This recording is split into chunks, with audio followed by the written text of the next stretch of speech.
ക്രിസ്തുവിൽ പ്രിയരെ, നിങ്ങൾക്കേവർക്കും വീണ്ടും വരുന്നവനായ യേശു ക്രിസ്തുവിന്റെ നിസ്തുല്യ നാമത്തിൽ എൻ്റെ സ്നേഹവന്ദനം അറിയിക്കട്ടെ.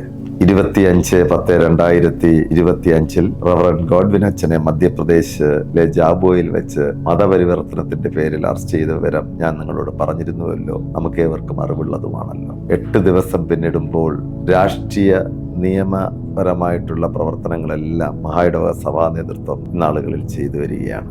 നാളെ ചൊവ്വാഴ്ച റവറൻഡ് ഗോഡ്വിൻ അച്ഛൻ്റെ കേസ് കോടതിക്ക് മുന്നിൽ വരികയാണ്.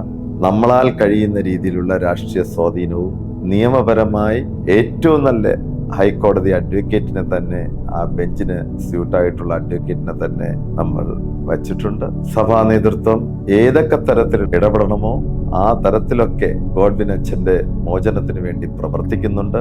ഇന്ന് ബഹുമാനപ്പെട്ട പ്രിൻസൺ അച്ഛന്റെയും ട്രഷറർ അച്ഛന്റെയും എന്റെയും നേതൃത്വത്തിൽ കേരള ഗവർണർക്ക് പ്രത്യേക മെമ്മോറണ്ടം കൊടുത്തിട്ടുണ്ട്.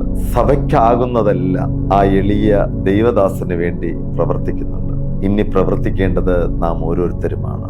നമ്മുടെ വ്യക്തിപരമായ പ്രാർത്ഥനയിൽ, കുടുംബ പ്രാർത്ഥനയിൽ നിർബന്ധമായിട്ട് ദൈവമേ, ദൈവദൂതുമായി പോയിരിക്കുന്ന ആ ദാസനെ കരുതേണമേ, നാളെ തന്നെ വിടുതൽ ലഭിക്കുവാൻ വേണ്ടി നമുക്ക് ഒറ്റക്കെട്ടായിട്ട് പ്രാർത്ഥിക്കാം. ദൈവം നമ്മെ അനുഗ്രഹിക്കട്ടെ. ആമേൻ.